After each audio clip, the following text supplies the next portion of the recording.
Hi, I'm Amy Christensen, and I was brought in for or hired by the Midwest Resettlement Committee to help with your fundraising campaign, your capital campaign in 2022.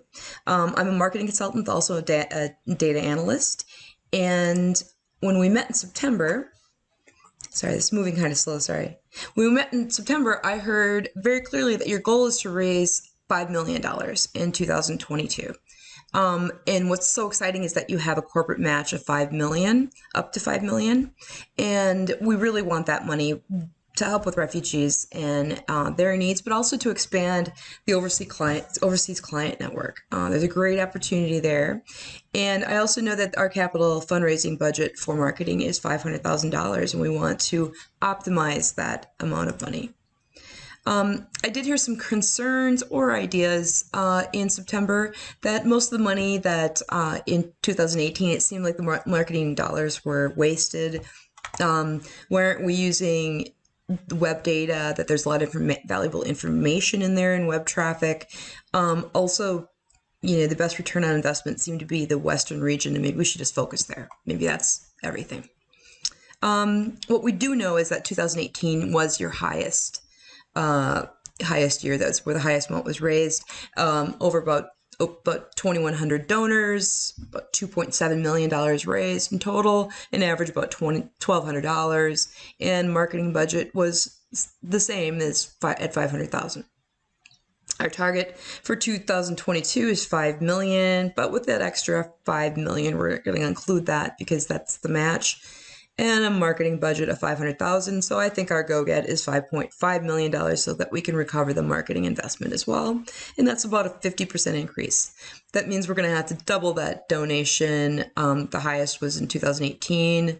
We would have to at least double that. Or take more creative approaches.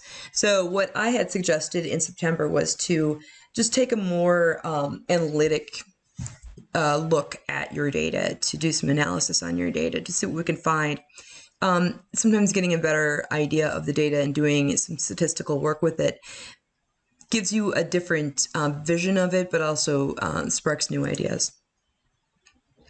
And we are going to drive to that 10 million. 2022 is going to be 10 million by increasing the overall gift per donor, to add new donors within the United States, and to expand our reach within the global client network. And again, we're going to do that by looking a little bit more at your data. So the first thing I did was take your data and just plotted it in R. It's a statistical package. Looking at both 2018 and 2015, because they were highest performing years, and looking at the regions, coloring it by the region, East, Midwest, South, and West, the regions in which you work. And then the size of the dots is the average donor gift. It's colorful. There's a lot of clustering at the lower amount. I then split it up into the regions in which you work, because the Western region does come up a lot. It tells me something. It tells me I should look further at the regions. And then I, just for fun, because I had the data, I split up into male and female to see if there was anything that struck me there.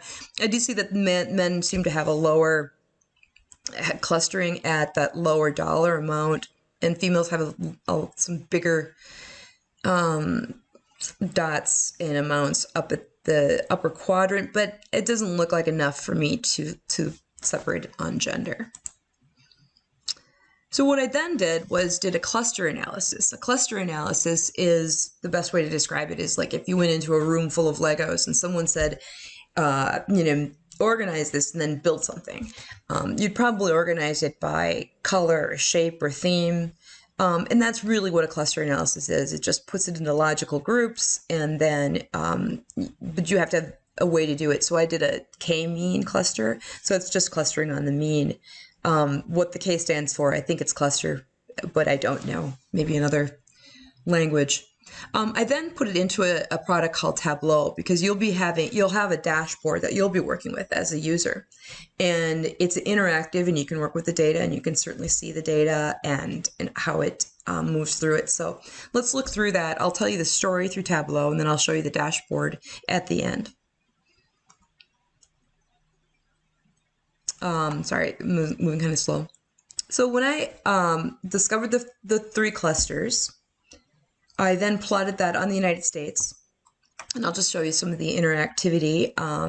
You can roll over them. You can see that the dots are different sizes. You can see the state that they're in, the gift amount, the zip code. Yeah, it tells me something. It's colored on cluster. It's sized with the total gift amount. And, here's the population is the shades in the different states. Yeah, it tells me something. I certainly see a lot of activity out in the east, out west, and down south. I then wanted to know more about those clusters and how they work within the regions. And here's cluster 1, 2, and 3 at the top. On the sides, you see the years and the dollar amounts. And at the bottom, we can see our different regions. Right away, I can see that we have a high-performing cluster in number 1. Number 2 is in the middle, just as the numbers go through. And it looks to me like the east, the Midwest, or the east, the south, and the west are all big performers. In the Midwest looks good here. So I'm going to further look at that because I don't think that regions, it just doesn't, it's just not, it doesn't tell me enough. So I wanted to look further into any date or state information that I could get. So that's what we've done here. And what I did was just plot that against the regions. I included the state population. I did an average on the state population, and about 19 million seemed to be the average, and the average deal size is about, or the average donor amount was about $1,200. That's what we set things at. So really what I want to focus on is that white area. That white area is your higher ticket donor, and that's going to be our tier 1 donor. They have the threshold, they have a much more of an opportunity to increase that donor amount. The areas in gray, we still, the population in gray, we still will touch with the campaign for sure, because they have done in the past, and they've donated in the past, and they've done a great job. So both will be a focus, but that tier 1 does speak to me in a way that it is going to be a different approach. So this is just how that tier 1 lines up against the regions, again, the state population and the amount. You can see that the west is very high, so it comes out very high. The east is somewhere in the lower area, and the south is somewhere in the middle. So south is very high performing as well. So they're all really relevant. Again, they're on the color and size, a region and size of the donation. And then again, I just plotted that onto the United States. And you can see we've got a lot in California, we've got a lot in Texas, and we have a lot out east in Seattle and Oregon. So this looks like a great start for a tier 1, a different approach for this group, and certainly gives us more of an idea of who these people are.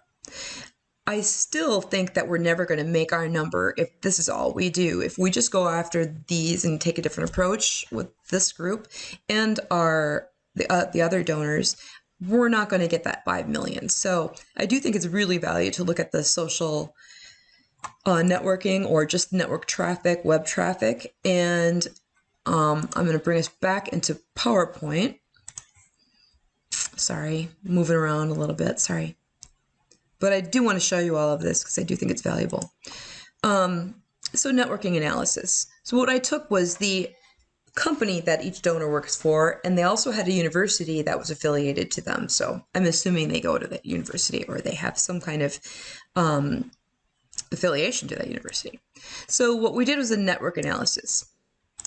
And this is your network. And you can see that there are some very large bubbles, and they are influencers. So there's some very big ones, and this means that's just opportunity. That's great. A little hard to read, but what I did is I pulled that out and gave you a graph of that on each side. So that's the top 20 in betweenness, and then everything up to a 5 on degree. Betweenness is centrality, or how central they are to the network, or to the different communities. And degree is how many communities are they reaching out to. So we see we've got some opportunity here. I think this is amazing and great data, and certainly sparks a lot of opportunity, or sparks a lot of ideas on how we would approach not only our top tier, but the companies and the universities that we work with as well. Then I did the same kind of analysis on the community memberships, but it looks really at the universities. I wanted to see the top universities, and it looks at the companies too, but it pulled out the universities. Columbia and St. Mary's University of San Antonio are the highest ones. So I pulled out these clusters at the top. You can see the clusters that they belong to at the very top. I pulled those out for further cluster analysis. And right there, you can see that this is a highly influential network that is directly related to your donor base. This is a huge opportunity. I also then pulled out that top 50, and you can see them right there. These are all of the companies and universities that are a part of that network. That is an amazing opportunity. If we could go to one of these universities, or you can go to one of those companies and engage them in a different way, and also through social media and content and events, we have an opportunity here. How it'll manifest in the campaign, we don't know, but we know that we have something here, and I think that's an exciting opportunity. So my recommendations based on this analysis is, again, the tiered approach. With the high value donors, we're going to expand their wallet share, increase gift contributions. Tier 2, we have identified that we do have a company and university influencers and networks that are a great opportunity for awareness campaigns or content and events. We've identified that. So how that will manifest, we don't know, but we're going to work with it.